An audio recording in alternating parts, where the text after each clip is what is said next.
Propósito único, louvar e bendizer o Senhor. Ele é digno. Nós não somos nada, né? Mas Ele é tudo. E quando nós reconhecemos isto e colocamos diante dele a nossa gratidão, como nós cantamos aqui, né? Em nós alguma coisa nova acontece. E esse novo não é algo em relação àquilo que o mundo possa estar trazendo como novidade, não. Mas é algo de eternidade.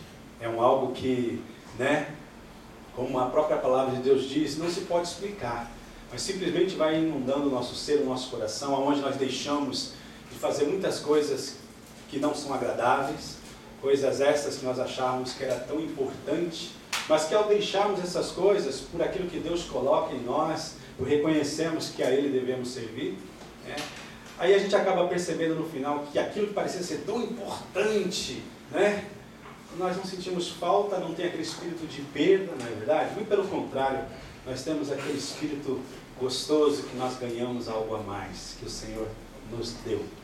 Amém? Louvado seja o nome do Senhor. Eu gostaria de conversar com vocês muito. Eu tenho ouvido e algumas pessoas me questionam a respeito por que as coisas não acontecem do jeito que elas gostariam. Por que as coisas não acontecem do jeito que nós gostaríamos que acontecesse, né?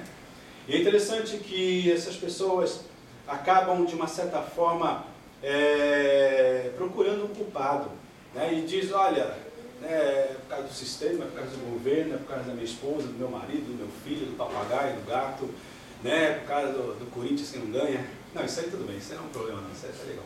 Mas a questão é saber que muitos de nós, ou quase todos de nós, né, saímos desse patamar, saímos desse nível, e muitas vezes nós culpamos a Deus. O que eu encontro não poucas pessoas que falam, Deus está preocupado comigo não, porque Deus não faz aquilo que eu quero, Deus não... Aí eu fiquei pensando uma coisa, falei, Deus, interessante, porque sabemos que isto é uma das indagações que existe na alma do ser humano. É algo que está dentro de nós, aonde nós passamos sempre a achar que o problema está do lado de fora, né? O problema sempre são os outros, tudo que está ao nosso redor. Mas a verdade é que nós precisamos entender que toda a responsabilidade cai sobre os nossos ombros, né? E eu, dentro dessa situação, onde eu procuro, Deus, me ensina para que eu possa aprender, e através do aprender eu possa compartilhar com a tua igreja.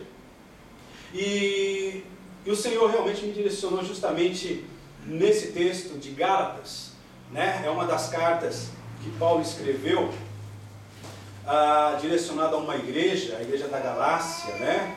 Na região da Galácia, né? E é interessante que dizem os estudiosos que foi a primeira carta que Paulo escreveu, e é interessante que muitos dos conselhos que Paulo coloca aqui são justamente como respostas de muitas dessas indagações. E eu gostaria de usar justamente o capítulo 6 de Gálatas, versículos 7 e 8. Gálatas capítulo 6, versículos 7 e 8. Gálatas capítulo 6, versículos 7 e 8. Todos acharam? Podemos ler? Diz assim, olha que coisa interessante. Não erreis, Deus não se deixa escarnecer ou ser enganado. Porque tudo o que o homem semear, quer dizer, tudo o que o homem plantar, isso também ceifará. Preste bem atenção, né? Paulo dizendo, olha, não erreis, o Espírito Santo falando através de Paulo, olha, preste atenção, a resposta para a sua indagação está aqui. Deus não pode ser culpado. Deus não pode ser a Ele atribuído as nossas dificuldades, os nossos fracassos e tudo aquilo que realmente possa ser de mal. E continua dizendo, olha, porque aquilo que o homem semear, Paulo está dizendo, a responsabilidade é dado a cada um de nós. Quando Deus criou o homem, quando lá no princípio, no livro de Gênesis, Fala que Deus criou o homem segundo a sua imagem, segundo a sua semelhança. Deus criou o homem justamente para poder escolher por si. Aonde o homem passou a ter a liberdade esta que nós encontramos em Deus. Essa é a semelhança que Deus colocou no homem para com ele, o poder de escolher, o poder de arbitrar, o poder realmente de tomar uma decisão. Nenhum outro animal tem esse poder, somente nós, os homens. Então quer dizer, a responsabilidade é toda nossa. Eu não posso culpar minha esposa, culpar o meu lar, não. Eu tenho que trazer a responsabilidade, porque essa palavra diz que tudo aquilo que o homem semear, isso também ele colherá, isso também ele ceifará. E no versículo 8, porque o que semeia na sua carne, ceifará a corrupção. Aquele que semeia segundo o seu próprio entendimento, aquele que planta sem procurar a orientação de Deus, a orientação do alto, a orientação da palavra de Deus, ele toma toda a responsabilidade de justamente de colher essa verdade, por ele não ser perfeito, de colher males. Mas o que semeia no Espírito, ceifará a vida eterna. Olha que diferença, que coisa maravilhosa. Não é? Se nós abrirmos, se nós formos lá no livro de Gênesis, no capítulo 1, versículo 11, Deus, segundo aquilo que Ele foi criando em relação às plantas, em relação aos vegetais, Ele fala que tudo produza conforme a sua espécie. Isso já cai por terra a teoria da evolução. Não há essa mudança, né, de um tipo para um outro tipo, não existe isso. Né? Se você tem pensado até agora que o homem veio do macaco, ou como eu vi essa semana que o macaco veio do homem, isso tudo não tem fundamento. Porque segundo a ordem de Deus, tudo seria como sequência da sua própria espécie. Né? Então, nós entendemos uma coisa, que isso está justamente dentro dessa verdade, aonde Paulo está nos ensinando que tudo aquilo que o homem plantar, segundo a espécie da semente, isso ele vai colher. A questão é entendermos que a resposta está aí. As coisas não têm acontecido do jeito que nós queremos, porque nós não temos procurado a direção de Deus. Mas pastor, ele é tão bonitinho. Já viu ele louvando? Ele fecha os olhinhos, coloca a mão no alto. Tem tudo como indicação que é de Deus.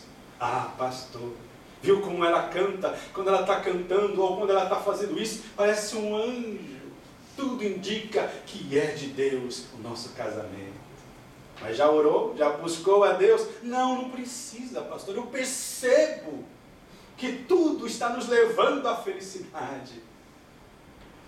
Primeiro, se você está procurando casar para ser feliz, também essa ideia está errada.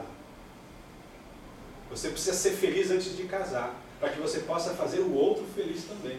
Porque se você não for feliz antes do casamento, o que vai acontecer é justamente, amanhã estarão dois infelizes dentro de um casamento, porque é uma realidade, é uma verdade. Agora, é importante que nós assumamos essa responsabilidade.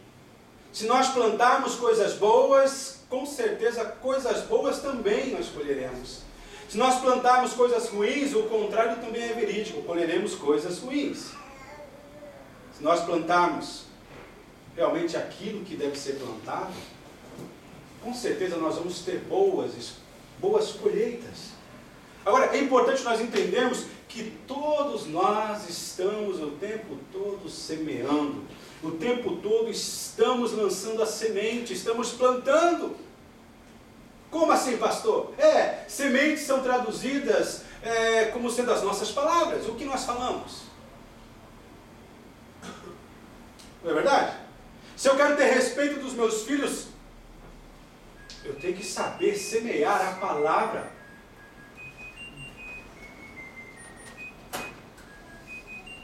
Acabou o querosene. Acho que a gente já precisa de fé aí, viu? Sem querosene, acho que o negócio não vai funcionar. Mas está quentinho aqui, né? Então, é importante nós entendermos, se nós queremos, né, realmente colher algo que seja bom, nós temos que procurar saber qual é a boa semente. É igual no caso, em relação a dinheiro, às finanças. Ah, como nós sonhamos em ser ricos, não é verdade? Como nós sonhamos que de repente, né, encontremos uma mala, uma sacola cheia de ocanê. Né, Rose? Você quer? Nós queremos, aí de repente vem uma palavrinha lá no fundo, vai trabalhar. Espera um pouquinho, né? Irmãos, nós temos que entender, não há retorno se não houver investimento. Ou nós podemos ter retorno se nós não investimos nada. Vocês compreendem esse raciocínio? É uma verdade, irmãos. Para que haja retorno, nós temos que investir. Eu não posso ficar imaginando, sabe, um dia eu vou ser um grande motorista, mas não se preocupa em conhecer as leis, em aprender a dirigir. Né? É igual algumas pessoas que olham assim, sabe, a gente tocando, ou melhor, né, tentando tocar, puxa, como que, né, aí, igual eu ouvi essa semana que teve um irmão, não sei quem foi que falou, né, que já comprou não sei quantos violões aí, né, e até hoje não aprendeu a tocar. Porque quando nós olhamos, quando nós vemos, parece ser tudo fácil, os outros fazendo.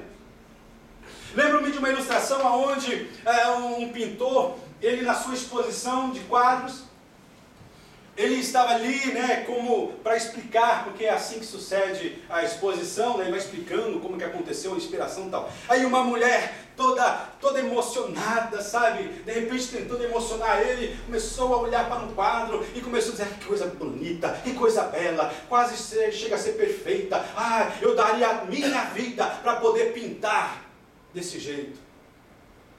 Aí ele estava ouvindo e disse assim, foi o que eu fiz. Eu dei a minha vida para ser um bom pintor. Irmãos, o que eu quero dizer com isso? Que é necessário que eu entenda, como diz a palavra de Deus, eu preciso semear coisas boas. Eu preciso semear realmente através de palavras, pensamentos, através do dinheiro, através das atitudes, para que realmente eu possa colher o que eu gostaria de colher. E é interessante que ele começa aqui dizendo, olha, porque o que semeia na sua carne ceifará a corrupção. Em outras palavras, Paulo estava dizendo, olha, aquele que semeia de uma forma egoísta, aquele que semeia unicamente olhando para si mesmo, aquele que semeia sem se importar que os outros também sejam abençoados, aquele que realmente simplesmente ele faz tudo movido pelo seu coração, que segundo a palavra de Deus diz que é enganoso, então automaticamente ele vai colher a corrupção. O que é corrupção? Corrupção, essa palavra vem daquilo que significa corromper. Corromper é corroer. Corroer significa enferrujar. Enferrujar significa desfazer. Vocês percebem? Então, a palavra de Deus está nos dizendo o seguinte, aquele que semeia segundo o seu próprio entendimento, aquele que semeia segundo a sua própria capacidade, aquele que semeia de uma forma onde ele se coloca no centro, aquele que semeia baseado no humanismo, onde tudo tem que ser favorável ao homem, com certeza a colheita não vai ser boa. Essa é a verdade. Muitas vezes, bem intencionados, nós plantamos errados a forma que nós plantamos. E depois fala, poxa, mas eu fiz tudo certinho, como diz o figurino. Eu fiz essa dieta, como diz o Paulão me ensinou ali, eu fiz, mas eu continuo gordinho e magrinho. Irmãos, a questão realmente é poder parar, eu estou dizendo de uma forma descontraída, de uma forma assim bem próxima de nós, mas tendo como objetivo, sabe, que nós possamos entender se a nossa escolha, se a nossa semente for uma semente, sabe, ruim, for mal, a colheita também será mal. As atitudes, com certeza, vão ditar a nossa vitória ou a nossa derrota. Jó no capítulo 3, versículo 25, ele fala o seguinte, tudo aquilo que eu temia, que eu tinha medo, me aconteceu. Aquilo que eu temia, se eu simplesmente semeio a semente do medo. É engraçado, como dizem por aí, você já percebeu que realmente é uma verdade? O animal, ele se sente muito, sabe, feroz ou forte quando ele sente o cheiro do medo. Vocês já perceberam isso? Todo mundo que tem medo, ele desperta justamente no predador, no animal, coragem.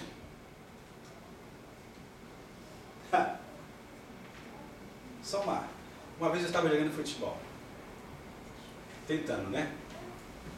E de repente eu ouvi dois conversando. Vamos pegar esse rapaz?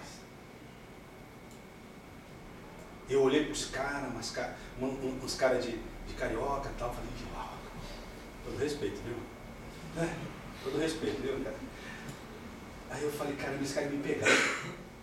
Não fiz nada para eles, é porque de repente, através de uma jogadinha ali e tal. Aí eu falei, eu não vou me arredar não. Mas dentro eu tava com medo. Aí eu falei, não, sabe o que eu fiz, Paulo? Tirei a camisa e comecei, né? Aí comecei já a falar um pouco mais grosso. Esse tamanho todo, né? Tá. Aí eles olharam para mim assim, eu só ouvi, não mexe não, que ele é lá do morrão. É lá do morro, lá, do morro. Mas no fundo eu tava com medo, irmãos. Mas eu não demonstrei medo não. Não vai fazer isso por aí não, verdade? Olha lá.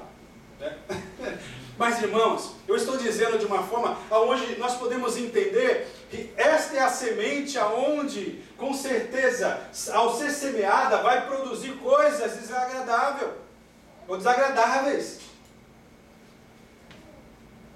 É como também, sabe, aquele pai, aquela mãe que fala para o filho, esse nunca vai ser nada na vida. Esse é um zero, esse é um banana. É igual a esposa. Meu marido é um banana. Meu marido é um maracujá, sei lá. Meu marido é uma fruta do conde. Meu marido é um cavalo. Desculpa a expressão. A minha mulher... Irmãos, são sementes, palavras são sementes, estão sendo geradas, estão sendo semeadas e gerarão conforme. Você pode ver o teu filhinho, a tua filhinha, ainda em formação e falar, poxa, algumas dificuldades, mas entenda isso, há poder nas suas palavras, são sementes. Por mais que os teus olhos mostrem uma situação difícil, não aceite isso não. Começa a dizer, não, o meu filho é uma bênção. Por mais que ele ainda não seja, mas começa a dizer, o meu filho, ele vai ser vitorioso. Não são simplesmente na linha das palavras positivas, não, mas segundo a palavra de Deus, entendendo o que estou semeando, eu vou colher. Você não precisa ser, sabe, viver uma situação para chegar naquela ideia, eu sou o fruto do meio aonde eu vivo, porque o meu pai era assim, a minha mãe era assim, tal, eu sou... Não! Muda essa história. Comece, não é porque o seu avô foi, porque o seu tataravô foi. Eu estava conversando tempos atrás a respeito de alguém que dizia, eu bebo porque o meu bisavô bebia, porque o meu pai... Então é uma maldição. Eu falei, mas você pode mudar essa história. Você já está embriagado só no trazer, sabe, o histórico terrível. Espera um pouquinho, eu não vou ser assim não. Começa a profetizar sobre você mesmo, sobre a sua vida. Começa a semear na sua própria vida. Saiba de uma coisa, nós temos a liberdade. Quando for para com a criança que está em formação, a criança é uma folha em branco. Então escreva através das suas palavras, através das suas atitudes, através do investimento sobre ela, coisas boas. Escreva na vida do seu filho, vai ser uma grande mulher, vai ser um homem abençoado. Comece a profetizar no sentido de lançar sementes boas sobre a vida do teu filho, da sua esposa. Pare de falar que seu marido é um banana. Pare de falar que a sua mulher é um maracujá. Pare de falar. Começa, sabe, a declarar. Aleluia. Aí você vai até crescer na fé. Você vai chegar até a profetizar para os vales de ossos secos. Tenha vida. É importante nós entendermos. A palavra de Deus nos ensina desse jeito. Muitas pessoas sonham ter um lar feliz, mas em todo tempo estão semeando amargura, grosseria, ofensas, estão semeando fracasso em seu casamento. Interessante que é importante que nós assumamos a responsabilidade. Que tipo de semente eu tenho plantado? Que tipo de semente nós temos plantado?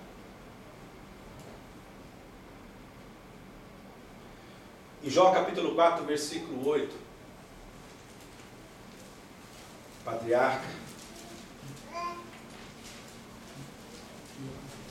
diz o seguinte: os que lavram a iniquidade, os que plantam o mal. Alguém achou Jó 4:8? Por gentileza, leia para mim, forte aí. Segundo eu tenho visto, os que lavam a iniquidade e semeiam o mal cego. Isso mesmo. A questão é justamente entendermos que esses, os que lavam, são aqueles que são dominados pelo pecado. Você é dominado pelo pecado? Não. Estamos sujeitos? Estamos, mas não somos dominados por ele, não. Não diga que é impossível que a tua história mude, porque desde quando você tem a oportunidade de semear, que você está vivo, isso pode mudar. Louvado seja o nome do Senhor. Interessante que lá em Oséias capítulo 8, no versículo 6, no finalzinho, fala que eles escolheram adorar o bezerro. E Deus falando através de Oséias, diz: olha, vocês estão semeando ventos. Com certeza vocês colherão tempestades. Oséias 8:7. Provérbios 22:8.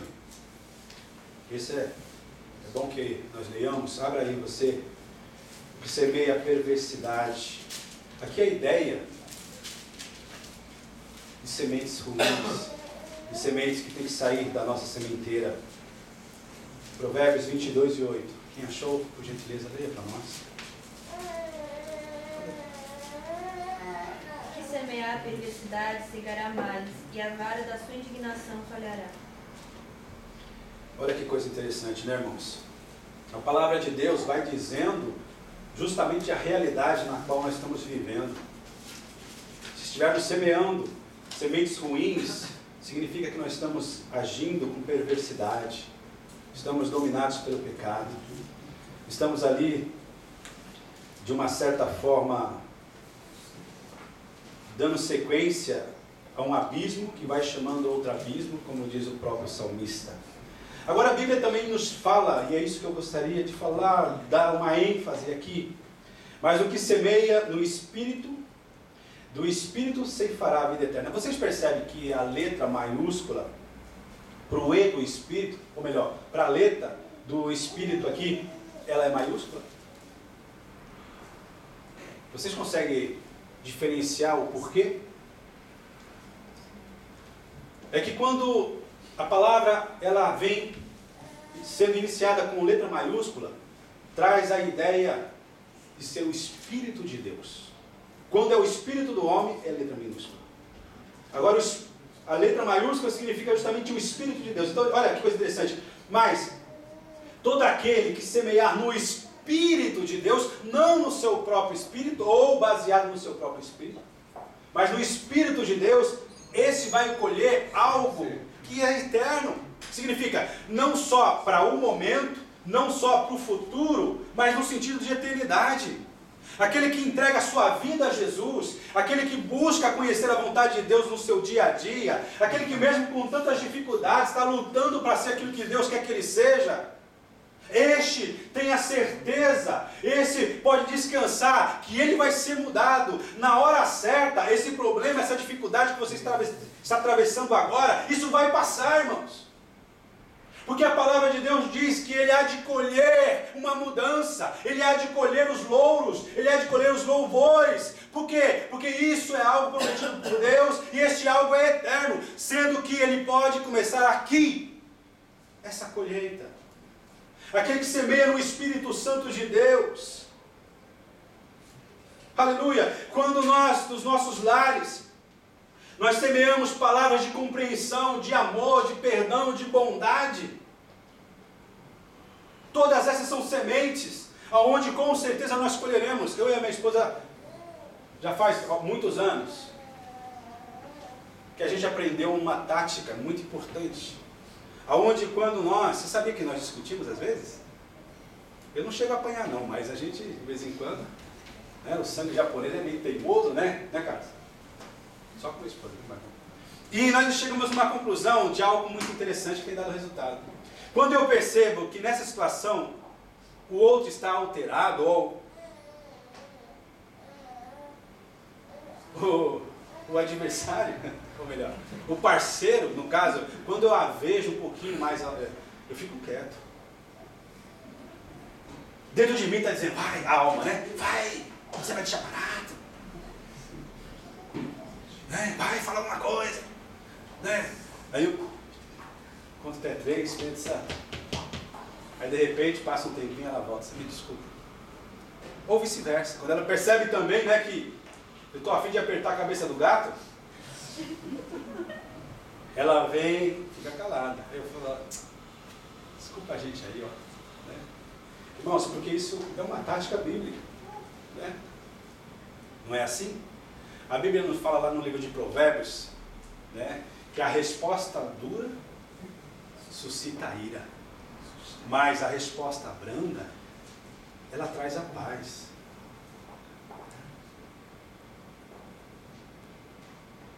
Interessante, né? Eu acho que com vocês não acontece isso, né? De repente a gente encontra alguém que quer brigar. E simplesmente você fica tranquilo, você quebra a pessoa, gente. A pessoa, porque é o Espírito Santo que passa a agir. Você está semeando o que é correto, o que é certo. É importante. Aleluia. São sementes que nós temos que estar plantando para que o nosso ministério, para que a nossa vida, para que o nosso legado, a nossa história seja bem sucedida.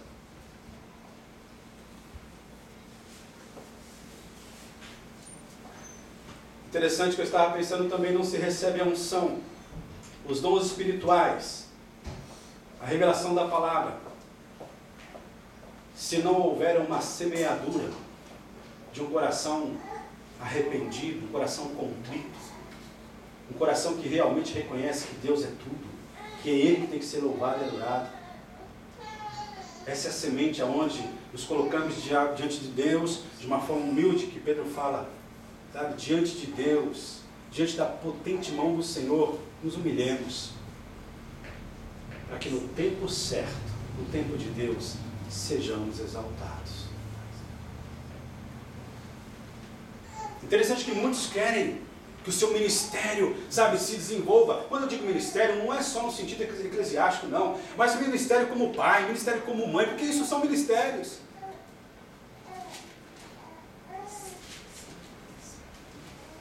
Querem que as coisas aconteçam, querem que as pessoas os chamem, querem que as pessoas, de uma certa forma, os coloquem, fiquem esperando, eu quero ser, ficar almejando. E dentro da situação eclesiástica, eu fiquei pensando, na igreja primitiva, lá em Atos, no capítulo 1, quando, depois que Judas traiu e se matou, foi necessário que fosse colocada uma outra pessoa no lugar.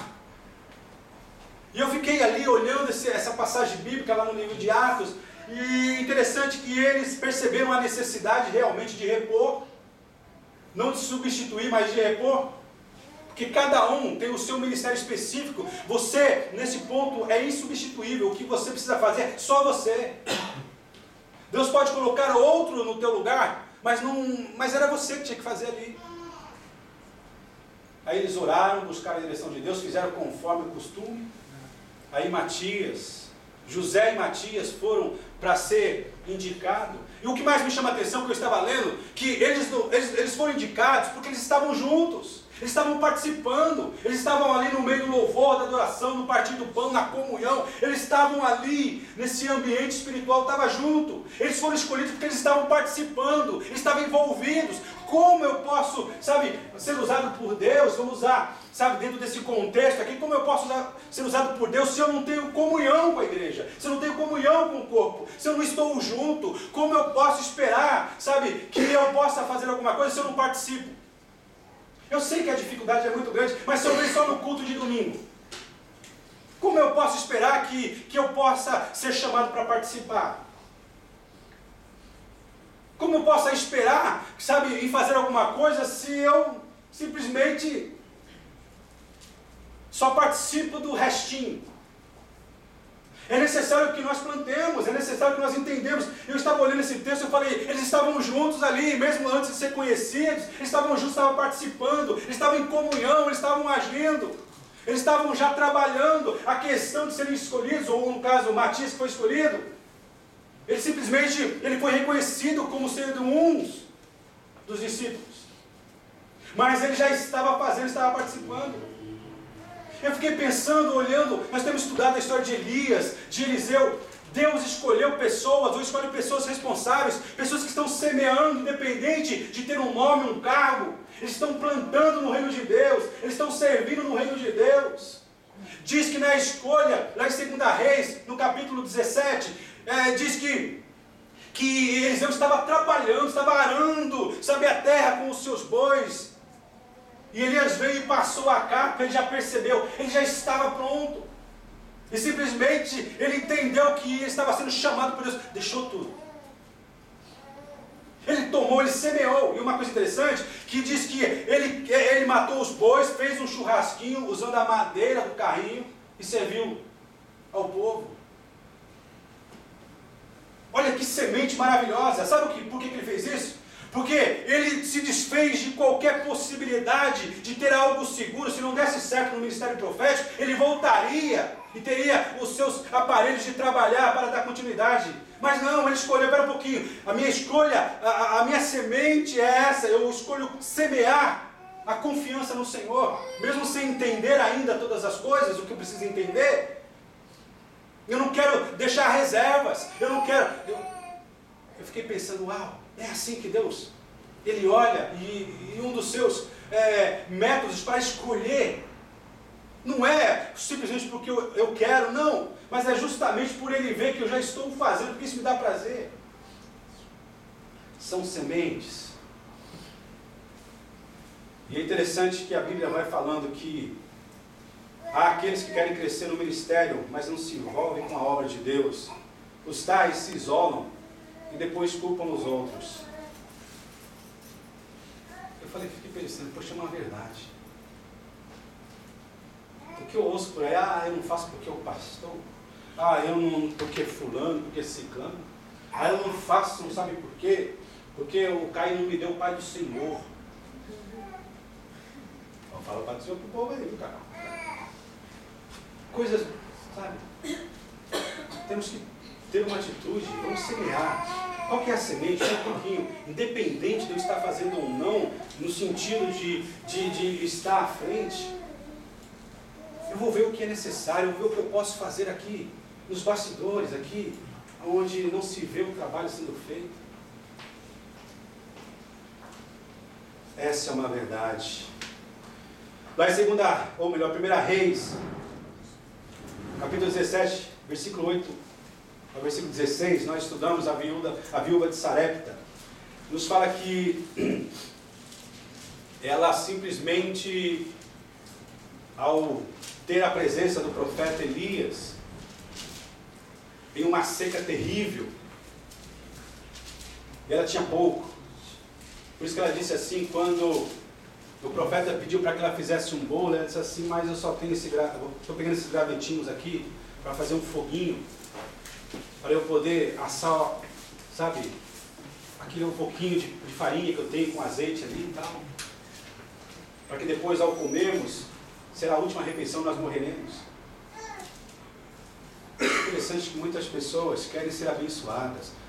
Vocês sabem que nós não trabalhamos esse negócio de ficar pedindo dinheiro, pedindo oferta, vamos e nós temos, sabe, que manter a nossa rádio no ar, entendeu, aquele negócio todo. Não, nós não trabalhamos, vocês sabem disso. Mas nós não podemos deixar de dizer, não há retorno se não houver investimento. Né? Como diz o pastor Inácio, tem crente que, sabe, ele pode colocar um sal de fruta na mão e pular dentro de uma piscina, ele passa por baixo, sai do outro lado, o sal de fruta sequinho. Né? Olha, dificuldade para ofertar. Quantos crentes que dizem que creem no Senhor Jesus, no sustento, e não conseguem dizimar?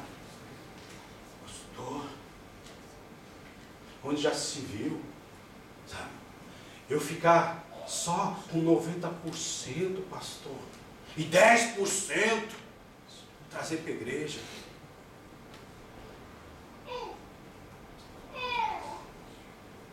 Como que é ser abençoado? Não é que nós barganhamos com Deus, não é porque eu dizimo e oferta, eu tenho o direito de cobrar a Deus para que Ele me dê uma Ferrari. Não. A questão é entender que a Bíblia diz, tudo aquilo que o homem plantar, isso também ele ceifará. Jesus fala muito mais em dinheiro, em finanças, do que em outra coisa, se você analisar as palavras de Jesus. Irmãos, nós não estamos pedindo dinheiro, Deus não pede dinheiro, Deus simplesmente pede obediência.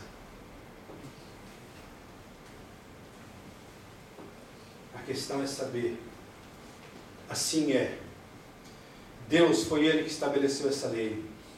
Se eu preciso de dinheiro ou de suprimento nas minhas necessidades, eu preciso plantar. Você nunca colhe antes de semear. Porque tem assim, né? Nós somos muito bons para isso, né? Se eu ganhasse na Tacarocudi, eu ia ajudar o Hector, a Verônica. Eu ia... Nossa, se eu tivesse 2 casas, Edson, uma era tua. Se eu tivesse, olha, 2 carros, Júlio, um era seu. Nós só fazemos planos com aquilo que nós não temos. Né? Lembro de uma história onde está o menininho ouvindo o pai conversando com outro amigo dele lá, tal, e o pai falava, se eu tivesse 2 fazendas, amigo, eu te dava uma. Se eu tivesse, tal. Daqui a pouco o menininho lá brincando, a criança esperta, disse, pai, e os 3 porquinhos que nós temos? Aí o pai bateu na cabeça dele, fica quieto, deixa os porquinhos para fora. Nós só fazemos planos com aquilo que nós não temos. Se eu ganhar, vou ajudar minha mãe no Brasil. Se eu tivesse, com certeza. Irmãos, não tem como nós colhermos o bem-estar de ver os outros bem se nós não semearmos na vida dessas pessoas. Se nós não agirmos de uma forma certa. Essa é a verdade. Deus, Ele quer que nós sejamos prósperos. É uma vontade de Deus. Ele quer. Mas isso não acontece de uma forma automática como a salvação. Que creu, está salvo. É preciso seguir as leis da verdadeira prosperidade, a obediência. Isso que é importante. Jesus, uma certa ocasião, entrando no templo, ele viu ali os abastados, os cheios de dinheiro. Eles colocavam as suas ofertas, os seus dízimos, sabe? Que fazia barulho no gasofilácio, no local onde colocava. E batiam no peito, assim, sabe? E aquele negócio, fazia de tudo para que as pessoas percebessem. É como aquela pessoa que sabe que sabe, vai dar, né? Em dólar. Aí pega assim, né? E antes de colocar, sabe? Estou colocando aqui, não é dólar, meu. E Jesus falando aos seus discípulos, ensinando, dizendo, observe. Vira uma viúva, Rose, que trouxe 2 moedinhas. Colocou lá. Não fez barulho quando caiu lá no... Né? E Jesus falou assim, vocês entendem? Quem realmente ofertou de uma forma correta? Creio que a maioria dos discípulos disse assim, deve ser esse pessoal que colocou bastante, né, Senhor? Jesus falou, não. Foi a viúva. Sabe por quê? Porque esses ofertaram daquilo que é sobra. Não vai fazer falta para eles. A sobra impressiona a gente. A sobra faz barulho. Mas não agrada ao Senhor. A viúva, Jesus fala assim que ela ofertou as suas necessidades. As suas 2 únicas moedinhas. E Jesus fala, sabe quem saiu tendo a certeza de ser abençoado? Essa viúva. O próprio Senhor dizendo. Deus fala, eu vou abençoar ela. Interessante, né? Legal? Irmãos, eu estou falando tudo que está na Bíblia. Eu poderia mostrar tintim, versículo por versículo, onde eu tenho essas bases. Mas eu creio que não seja necessidade. Isso dá para entender. A viúva, ela semeou antes. Por 3 anos e meio, Israel passou necessidade. Os povos vizinhos ali também passaram. Mas na casa dessa viúva, nunca, de nada, deixou de ter pão e azeite. 3 anos e meio, precisamente, Deus supriu as necessidades daquela mulher. E eu fico brincando com a minha esposa, se fosse eu que como 4, 5 vezes por dia, rendeu, hein? Porque é uma realidade, irmãos. A questão não é nem o valor em si, mas a disposição, a intenção do coração de ofertar. Agora nós temos que entender também, numa certa ocasião, Deus, Ele proibiu, ensinando a Israel de não semear 2 sementes ao mesmo tempo, para que não houvesse um atrapalhar a outra. Deus, Ele condenou o povo de plantar, sabe, eles não têm a liberdade de estar, sabe, misturando coisas como os japoneses fazem. O japonês mistura tudo. Deus, Ele proibiu, dentro desse sentido aqui, olha, não misture sementes. Não misture sementes. Isso nós precisamos entender que na nossa vida espiritual. Em Levítico 19, a parte B, que fala, não semearás no teu campo 2 espécies de semente. Deus estava dizendo, olha, sabe de uma coisa, essas 2 sementes é o amor e ódio ao mesmo tempo. Tem compatibilidade, gente? A verdade e a mentira tem compatibilidade? Andam juntos? As trevas e a luz andam juntos? Como eu posso, então, domingo, sábado, domingo, com a igreja, Jesus maravilhoso. Entendeu? Aí chega na segundona, na terça-feira, eu já começo a andar nas trevas. Será que é uma vida que realmente agrada ao Senhor? Né? Eu vou para a igreja, um dia de igreja, eu coloco a roupa de crente, né? Opa, ó, sou crente. Mas ao terminar o culto, eu tiro a roupa de crente e coloco a minha roupa mundana. São sementes, 2 tipos de sementes. Onde a palavra de Deus diz que não haverá bênção, não haverá colheita certa. É por isso que muitos crentes, quando vão evangelizar, o evangelizado ali, fala assim, mas você não faz isso? Mas você faz o contrário daquilo que você está falando. Aí, a desculpa, né? Sabe de uma coisa? Não olhe para mim, olhe para Jesus. Né? Igual meu cunhado falava antes de se converter, né? Faça o que eu falo, mas não faça o que eu faço. É uma boa desculpa, né? Que de boa não tem nada diante de Deus. Eu provo isso porque em 1 Coríntios, capítulo 11, versículo 1, Paulo dizendo, sede meus imitadores, como eu sou de Cristo. Olha a responsabilidade. Não olhe para mim não, olhe para Jesus. Como que Jesus vai ser visto? Que a única forma que Ele quer se manifestar através da sua vida? Vocês estão percebendo? Dizem que amam e traem. Dão o dízimo, ofertam, mas arrancam a semente com murmuração e falando de miséria. Esse é um perigo, irmãos. Paremos de murmurar, de reclamar.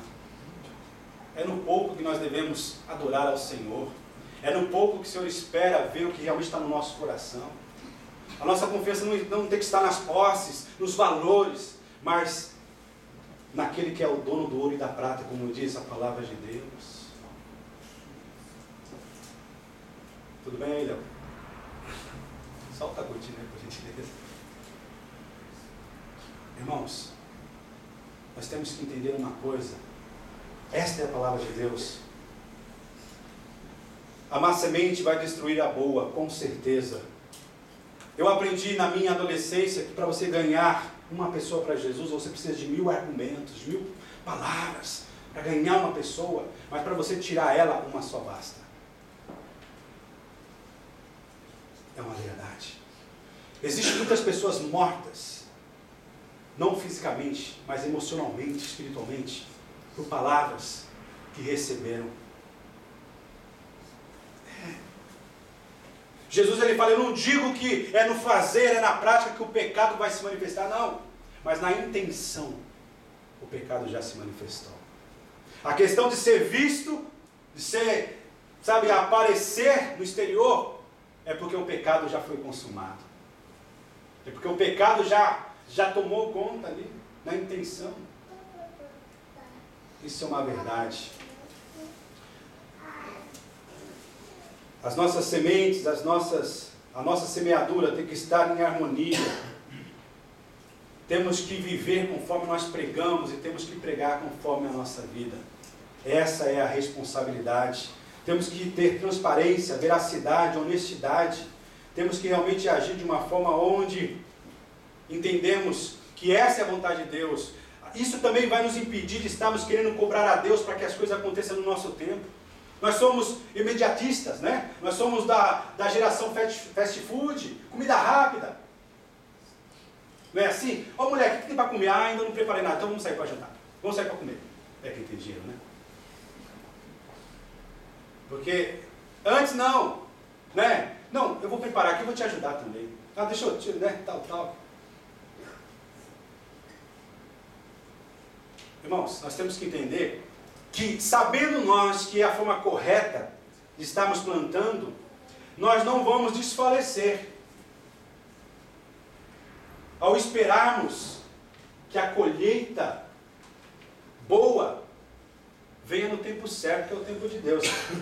Né? Porque aqui diz o seguinte, no versículo 9 de Gálatas 6, e não nos cansemos de fazer o bem, porque a seu tempo ceifaremos, se não houvermos desfalecido. O que realmente nos mantém firmes é saber que essa é a vontade de Deus. Mas ainda não aconteceu, pastor, eu ainda não fui curado. Não importa se ainda não aconteceu, o importante é que a tua fé continue ativa, continue firme, sabendo que Deus tem poder para todas as coisas. Mesmo se Ele não fizer, isso não vai te desanimar de continuar confiando nele. Posso orar 200 vezes pelo mesmo problema, 201 vezes. Eu vou orar com a mesma fé. Porque eu creio que Deus pode todas as coisas. Não estou dizendo que Ele é obrigado a fazer, não. A Bíblia não me coloca essa condição. A Bíblia me fala para não desfalecer, eu continuar crendo, confiando no Senhor. Que no seu tempo, né? Como diz o escritor de Hebreus, capítulo 4, no seu tempo, ou a seu tempo, Deus vem a fazer. No tempo de Deus, não é no nosso tempo. Nós somos apressados para as coisas, gente. Tá louco? Comecei a tomar chia ontem, hoje já queria levantar magrinho. Que absurdo, gente. Espera um pouquinho. Agora, sabendo que realmente as coisas estão acontecendo conforme a vontade de Deus, com certeza Ele há de me ajudar. É como o fazendeiro que quer ter uma colheita. Primeiro ele planta a semente na terra. E a colheita vem depois. Interessante que a gente já pôde observar aí que já estão preparando os tambores aí da vida aí para que haja uma plantação. Assim que, essa é boa, assim que terminou a era da neve de Toyokawa, eu já tenho visto japoneses trabalhando a terra. Eu digo isso porque nós vivemos de Nagano, né, gente? Caiu uns floquinhos aí, o pessoal já, tá nevando, olha lá, tá nevando. Vocês não parecem que é neve não, gente. Mas é importante nós olharmos e vermos, antes de nós comermos aquele arroz gostoso, o koshirikari, houve toda a antecedência, o preparar. Vocês já viram como se prepara esses tambores? Eu não sei aqui como é, mas como a região de Nagano é uma região interiorana, onde se planta muito, a gente olha os tambores e fala, poxa, isso aqui deve ser fácil. Não, eles cavam um buraco enorme. E eles vão colocando pedras, vão colocando assim, segundo cada tipo de pedra, em etapas assim. Aí depois, por final, que eles colocam uma terra, e colocam a outra. Uma pergunta, eu fiquei olhando e falei, caramba, eu não imaginava aquele buracão, aquela cratera, que aquilo era uma preparação para ser um tambor. Que trabalho! É necessário, assim acontece. Muitas pessoas querem colher imediatamente. Mas como diz no livro de Eclesiastes, sábio, capítulo 3, versículo 1 e 2, né? Há tempo para todas as coisas. Há tempo de plantar e há tempo de colher. E o tempo este é o tempo de Deus. É nisso que nós devemos crer e viver. E outra coisa interessante também, voltando dentro desse sentido, nós recebemos conforme a proporção do nosso plantar. 2 Coríntios, capítulo 9, versículo 6. Diz assim: e digo isto, que o que semeia pouco, muito também colherá. Vocês dizem amém? Quem semeia pouco, pouco também ceifará. E o que semeia em abundância também ceifará. Interessante isso, né, irmãos? É a palavra de Deus que vai nos ensinando. Quanto mais você plantar na vida das pessoas, quanto mais você plantar no reino de Deus, mais escolhas, mais colheitas boas você vai plantar.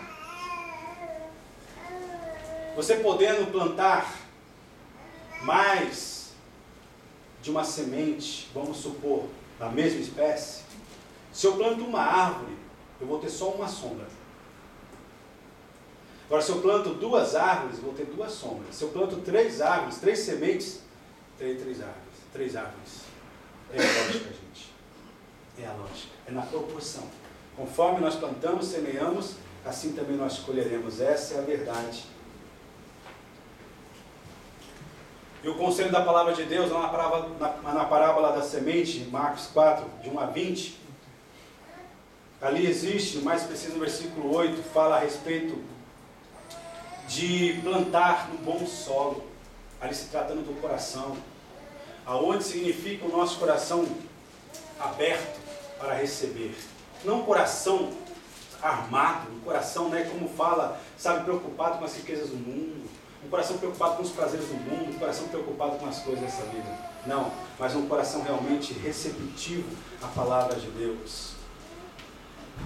Entre o semeador e o colheiro haverá muitas coisas que poderão destruir a colheita. Entre o nosso semear, aí você fala, poxa, eu já semeei, então, será que é assim, irmão? Será que só eu jogando? A questão da semente que o Takashi plantou lá, em Sinigala, lá que você plantou lá, né? Naquela cidade lá de Minas. Interessante uma coisa, ele pode com certeza não ter tomado conta, aguado, ou regado, regado. Mas alguém fez. Quando ele voltou lá já tinha uma árvore, né? Era árvore. Houve necessidade de alguém regar, houve necessidade de alguém cuidar. Assim nós devemos entender, o nosso papel é semearmos aquilo que é bom e continuarmos, sabe, preservando, guardando. Por exemplo, se eu falo de Jesus para uma pessoa, ela se decide em aceitar a Cristo, o meu trabalho ainda não acabou não. Porque nem foi eu que convenceu, nem foi eu que mostrou para ela a verdade, foi o Espírito Santo. Mas o meu trabalho como irmão, o meu trabalho como igreja é orar, é zelar por essa pessoa. Existe o tempo todo o inimigo tentando tirar essa semente, tentando tirar a nossa confiança, a nossa disposição de querer abençoar a vida dessa pessoa. O tempo todo ele está lutando para que nós esqueçamos dessas pessoas, ou da nossa semente, do que foi semeado, ou do que foi plantado. Por isso é necessário que nós oremos. A maioria dos conselhos de Jesus, ore sem cessar, ore o tempo todo, interceda, clamando pela sua vida, pela sua casa. Aquilo que você falou, volte, sabe, e comece a dizer, Deus, abençoe essa palavra, Senhor, que possa tocar no coração, essa palavra, Senhor, que possa realmente alcançar o propósito. Essa é a verdade. Nós temos que perseverar, orar, vigiar, praticar, perseverar e continuar plantando coisas boas. E muito mais nos momentos difíceis. E são nos momentos difíceis que nós revelamos realmente a quem nós confiamos, ou em quem nós descansamos ou confiamos. É assim mesmo. É no momento de desequilíbrio, de nervoso, que nós falamos o que está no nosso coração, gente. Jesus falou assim, a boca fala daquilo que está cheio do coração. São os momentos difíceis. É por isso que o diabo chegou diante de Deus e disse assim, mas não falta nada para Jó. Aperta o calinho dele para ver se ele não vai reclamar. Porque o diabo sabe que nos momentos difíceis nós revelamos quem realmente nós somos. Quando está tudo uma bonança, quando está tudo bem, aleluia, glória a Deus, eu te amo, eu dá até presente, né? Mas quando as coisas estão difíceis, né? Só Deus vai ter misericórdia. E Deus falou assim, vai. E o diabo insistente foi, conforme a permissão de Deus, porque nada acontece se não houver a permissão de Deus. Agora, a permissão de Deus é quando Ele coloca a sua palavra e diz, se houver obediência, eu vou ver lá, eu vou cuidar. Agora, se houver desobediência, eu não posso fazer nada.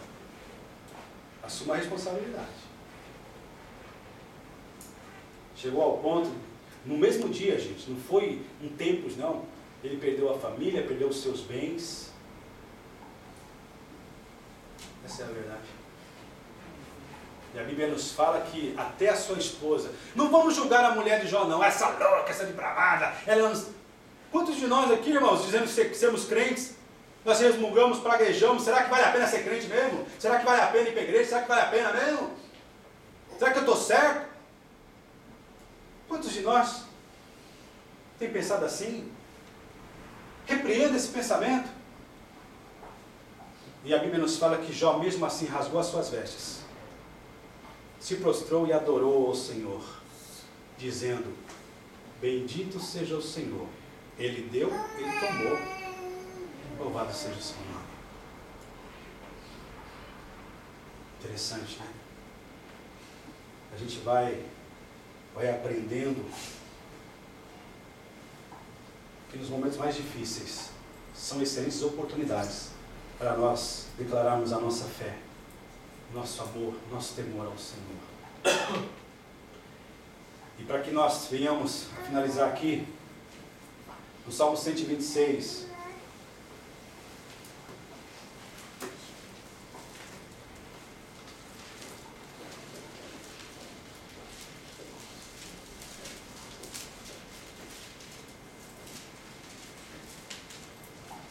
versículo 5, versículo 6 diz assim, os que semeiam em lágrimas, cegarão com alegria. Aquele que leva a preciosa semente andando e chorando, voltará, sem dúvida, com alegria, trazendo consigo os seus molhos ou seus feixes. Se nós temos a certeza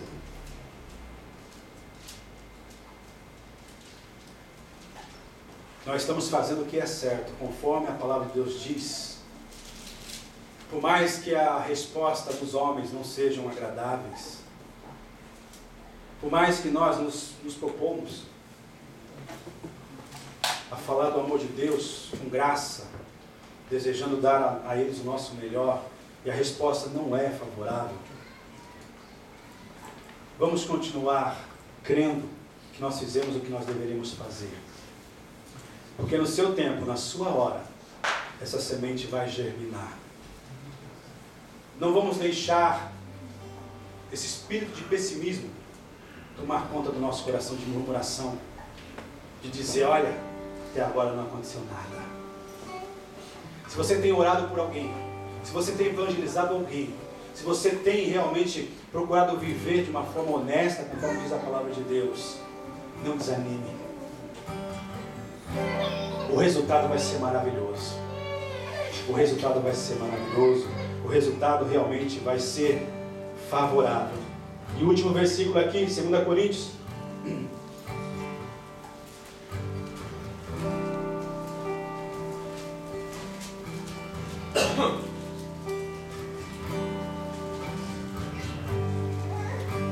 Capítulo 9.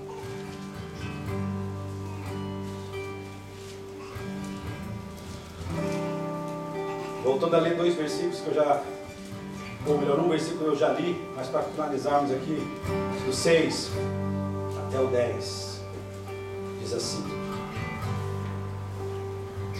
e digo isto, o que semeia pouco, pouco também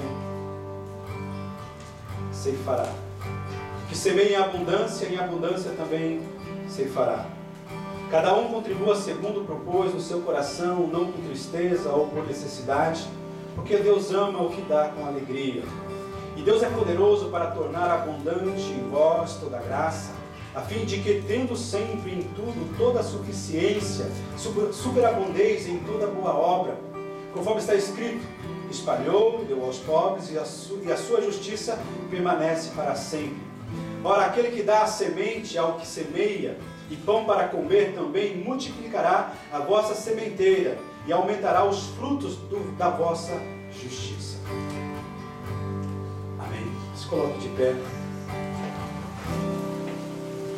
Essa palavra fez sentido para mim. Eu gostaria que ela também fizesse sentido para você.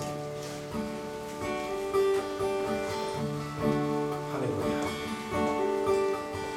A melhor semente dentre todas, boas,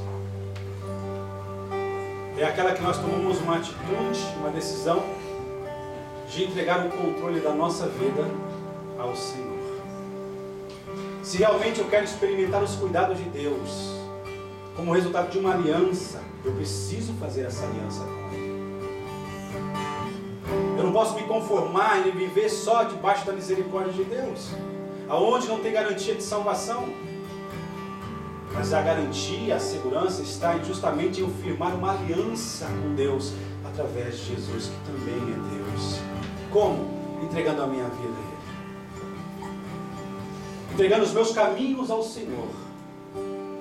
Crendo que ainda não sou aquilo que Ele espera que eu seja, mas eu creio que Ele pode transformar a minha vida, a nossa vida. Então a melhor semente a ser plantada é no reino de Deus, aonde você se torna a oferta. Faça desse lugar aqui um altar, o altar de Deus. E coloque a sua vida diante dele. Eu gostaria de perguntar: tem alguém aqui nesta manhã que ainda não tem a Jesus como Senhor e como Salvador? Alguém que ainda não realmente vive um compromisso com Deus, debaixo de uma aliança? Porque muitas pessoas dizem: pastor, Deus é amor, Deus Ele me ama, Deus Ele não quer que eu vá para o inferno, de repente o inferno nem existe. Não, tudo isso é uma verdade. Deus Ele te ama, o inferno existe. Mas a Bíblia nos fala que Ele só tem compromisso com aqueles que têm compromisso com Ele. Por que muitas vezes as pessoas questionam a presença de Deus? Não é que Deus não pode fazer, Deus é impedido de fazer porque não tem compromisso com Ele. Eu já me dispus a orar por alguém, Deus dizendo assim: não ora, não quer nada comigo. Ah, Deus é assim, Deus é justo.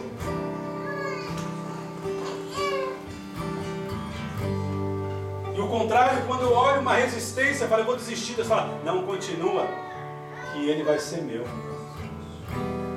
Vai entender.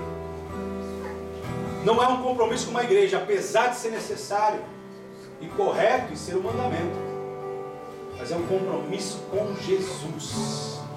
Eu gostaria de fazer essa pergunta aqui. Eu sei que quando eu oro aqui, eu peço para vocês orarem onde vocês estão, mas é importante que você levante a sua mão e você diga: eu quero esse compromisso. Eu quero. Feche seus olhos agora. Eu gostaria de fazer esse convite. Você nesta manhã, você quer entregar a sua vida a Jesus? Você realmente quer viver debaixo desse compromisso com Deus? Não é com uma religião, mas com Deus? Quer realmente ter a Ele como seu dono, seu Senhor, o seu Salvador? Levante a sua mão assim, fala: eu quero. Fala: eu quero. Não precisa ficar acanhado, com vergonha. Levante a sua mão e fala: eu quero. Eu quero firmar esse compromisso com Deus. Eu quero realmente voltar. De repente você já experimentou a graça, a presença de Deus na sua vida e se afastou. De repente você já ouviu sobre essa palavra que é simples, que fala sobre a verdade. Não existe outro caminho que leva a Deus a não for através de Jesus. E não espere chegar em um outro lugar, uma outra oportunidade para fazer essa decisão. Hoje pode ser o seu último dia. Que não seja isso, mas quem garante que amanhã você vai levantar vivo? De repente, hoje é a oportunidade que Deus está te dando. Levante a sua mão assim, fala: eu quero. Amém. Deus abençoe. Mais alguém? Mais alguém gostaria de entregar a sua vida a Jesus? Qual é o medo? Ou o temor do quê?